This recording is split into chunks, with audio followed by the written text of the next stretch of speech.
Qiyomat yaqin birodarlar.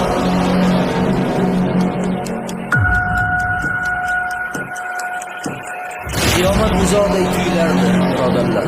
Lekin mana shu oxirgi oyda qiyomat yaqinday ko'rinib qoldi mening nazarimga.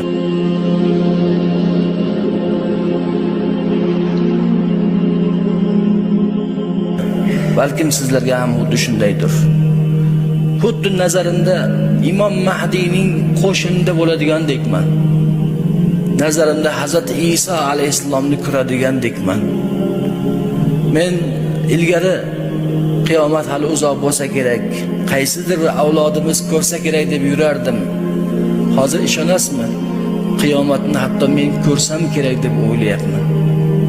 Kechalar uyqumni qochirib boryapti, kayfiyatimni o'chiryapti. Har kuni bu fikr meni tark etmayapti.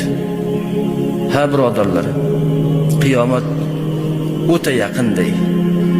Shunday bo'lib qoldi. Qiyomat soati shubhasiz keladi. Bu Alloh subhanahu va taolo tomonidan berilgan haq va'da. Astagfirullah. Innas sa'ata la'atiyatun la rayba fiha walakinna aktharan nasi la yu'minun. Albatta qiyomat soati kelguchidir.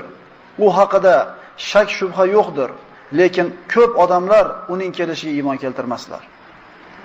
Va innas sa'ata la'atiyatun fafsahis safhal jamil. Soat, qiyomat ham shak shubhasiz kelguchidir.